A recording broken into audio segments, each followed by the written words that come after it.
जिंदगी में ऐसे पल जरूर आते हैं जब इंसान टूटने लगता है। हालात उसके खिलाफ खड़े हो जाते हैं।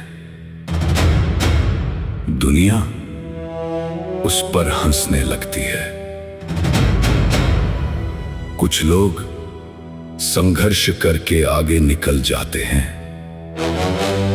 और कुछ लोग अपने हालातों से हार कर खुद को किस्मत के हवाले कर देते हैं। लेकिन याद रखिए, दुनिया उसी को सलाम करती है जो अपना मुकद्दर खुद लिखता है। सिर्फ इंसान ही नहीं, प्रकृति का हर जीव संघर्ष से गुजरता है। आपने बाज के बारे में जरूर सुना होगा। बाज सिर्फ एक पक्षी नहीं है, हौसले का दूसरा नाम है। लेकिन उसकी जिंदगी में भी एक ऐसा समय आता है जब उसे जीने के लिए खुद को बदलना पड़ता है।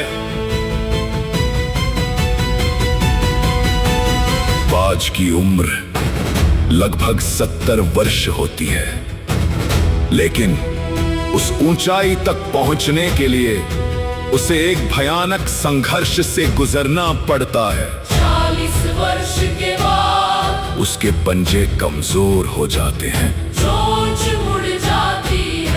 चोंच मुड़ जाती है, पंख भारी हो जाते हैं और उड़ना मुश्किल हो जाता है। उस समय उसके पास दो रास्ते होते हैं।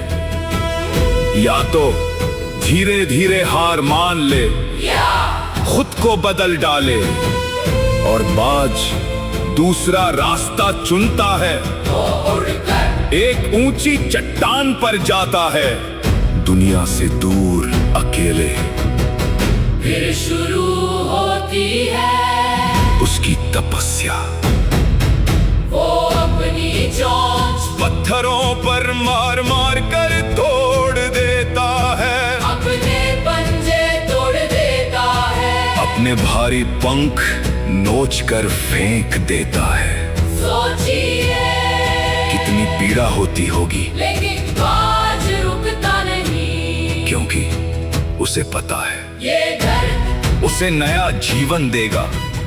5 महीने की तपस्या के बाद बाज का नया जन्म होता है।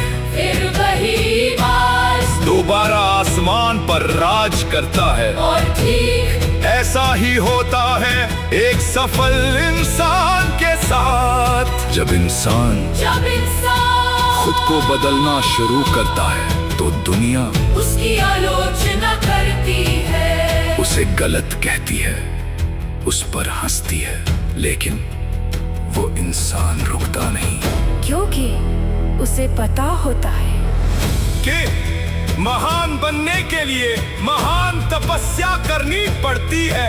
आज अगर आपको दर्द हो रहा है, अगर लोग आपको समझ नहीं रहे, अगर संघर्ष बहुत बड़ा लग रहा है, तो याद रखिए शायद आपका नया जन्म शुरू हो चुका है। और ऐसी ही तपस्या की भूमि है राजधानी एजुकेशनल ग्रुप, पचकोड़िया, जोबनेर, जयपुर, जहाँ बच्चों को सिर्फ पढ़ाया ही नहीं जाता, उन्हें संघर्ष करना सिखाया जाता है। जहाँ अनुशासन कमजोर इंसान को भी योद्धा बना देता है। और इस पूरी तपस्या के पीछे एक प्रेरणा खड़ी है, डॉक्टर रमेश यादव। जो बच्चों